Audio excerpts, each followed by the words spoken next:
मैं राकेश मावे, विधायक मुरैना। मुझे अभी अभी कुछ चैनलों के माध्यम से ये ज्ञात हुआ है कि कल गुर्जर समाज का जो कार्यक्रम था उसमें भड़काऊ भाषण देने की धारा के तहत मुझ पर और मेरे साथ कुछ जनप्रतिनिधियों पर जो एफआईआर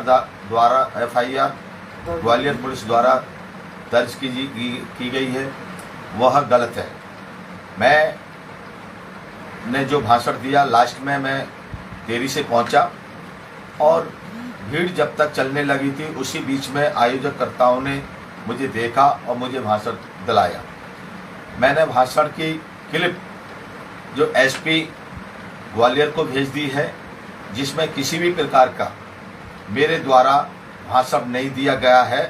भड़काऊ ये पूरा का पूरा षड्यंत्र गुर्जर समाज के खिलाफ और मेरे खिलाफ किया गया है और जिसकी मैं जांच चाहता हूं।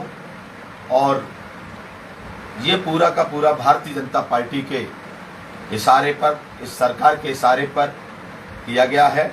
हमारी छवि को धूमिल करने के लिए किया गया है। मैं एसपी और आईजी साहब से ये जांच चाहता हूं कि इसकी जांच कराई जाए, दूध का दूध पानी का पानी हो जाए।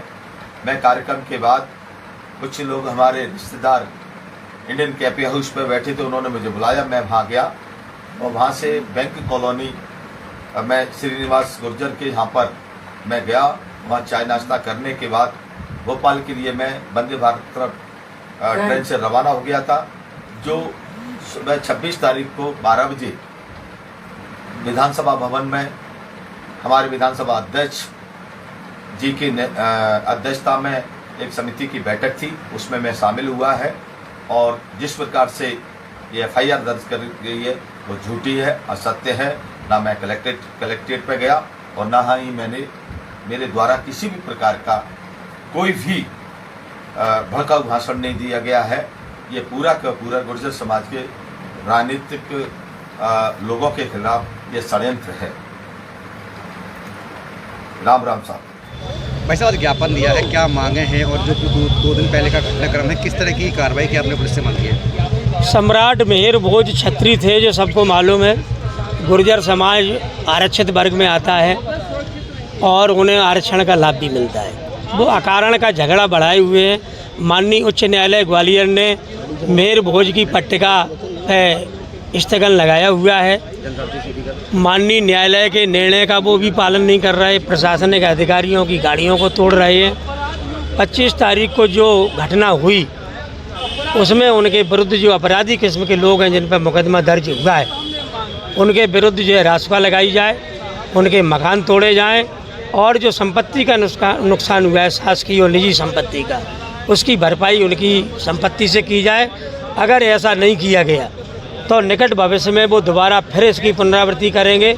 और मैं प्रशासन को आगाह किया था माननीय कलेक्टर और एसपी को कि इन्हें अनुमति नहीं दी जाए। 1000 लोगों की अनुमति लेके 5000 लोगों को इकट्ठा करके दंगा जो किया गया है, इसके लिए मैं माननीय मुख्यमंत्री का भी ध्यान आकर्षित करना चाहता हूँ। तो अप्रैल 18 को प्रशासन की अकर्मण्यता के कारण जो घटना हुई थी, उसी के कारण भारतीय जनता पार्टी का इस क्षेत्र में नुकसान हुआ था।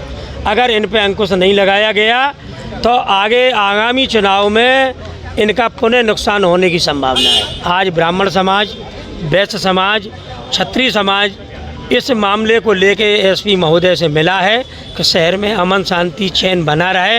अगर इस दिशा में इनके द्वारा कोई ठोस कार्रवाई नहीं की गई तो 2 तारीख के बाद हम लोगों को भी व्यापक पैमाने पर एक प्रदर्शन करने के लिए बाध्य होना पड़ेगा। Thank you. मंच से क्या उसको लेकर अलग से कोई पुलिस को आवेदन देंगे कार्रवाई करने की? अब उसके लिए हम कोर्ट में एक तो कंटेम्प्ट फाइल करेंगे। इनके द्वारा माननीय उच्च न्यायालय के निर्णय की अवहेलना की गई है, उसमें स्थगन लगा हुआ है। माननीय उच्च न्यायालय के द्वारा पट्टिका ढकी हुई है और ये समाज ऐसा है कि ये माननीय न तो न्यायालय को मानते हैं न अधिकारियों को मानते हैं। मैंने अपनी उम्र में इतने दिन से यहाँ देख रहा हूँ, 62 साल का हो गया, कि कलेक्टर, एसपी और नगर निगम कमिश्नर की गाड़ियों को कलेक्ट्रेट में घुस के ऑफिस में ऐसा उत्पात मचाया गया है जैसा आतंकवादी मचाते हैं। उसके बाद भी प्रशासन क्यों शिथिल पड़ा हुआ है, ये चिंतनीय विषय है। इसी के लिए आज ज्ञापन। आपको लगता है कि 25 तारीख को जो पूरा घटनाक्रम हुआ वो कहीं न पुलिस का प्रशासन का फेलियर है, जिसके पूरा फेल्यूर है। ये कलेक्टर और एसपी की पूरी फेल्यूरनेस है।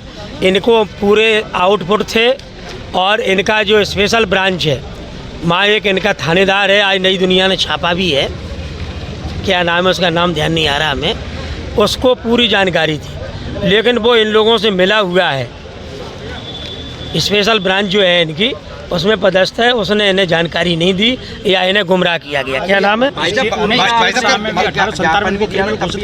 था कि शहर में बड़े दंगे हो सकते हैं, आपने आगाह भी किया था। मैंने इन्हें आगाह किया था, लेकिन इसके बाद भी किस राजनीतिक मजबूरी में इनके द्वारा उन्हें अनुमति दी गई, इसीलिए तो हम विरोध करने आज आपके माध्यम से यहाँ आए।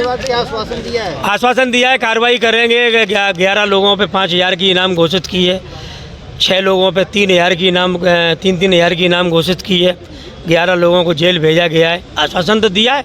अगर आश्वासन पूरा नहीं होगा तो हम लोग अगले महीने व्यापक प्रदर्शन करेंगे। जो कार्रवाई बता रहे हैं इनाम होना, ये कार्रवाई कैसी लग? आप संतुष्ट इस कार्रवाई से? मैं संतुष्ट नहीं है, इसलिए तो आज आए। अगर संतुष्ट होते तो क्यों आते? आप सरकार से क्या जो अधिकारी हैं जिनकी लापरवाही की वजह से पूरा हुआ, उनके खिलाफ भी कार्रवाई की मांग करेंगे? नहीं, अधिकारियों के खिलाफ हम इसलिए नहीं करेंगे कि अधिकारियों ने किस दबाव में अनुमति दी उन्हें, ये तो अधिकारी जाने। और अधिकारी खुद पिटे, हम तो उनके फेवर में आए कि भाई अधिकारी खुद पिटने की स्थिति में थे, पुलिस वाले पिटे हैं, आपने फ़ोटो छापे हैं, तो अधिकारियों को खुद संज्ञान लेना चाहिए कि ऐसी स्थिति क्यों निर्मित हुई, उन्हें आत्मलोकन करना चाहिए।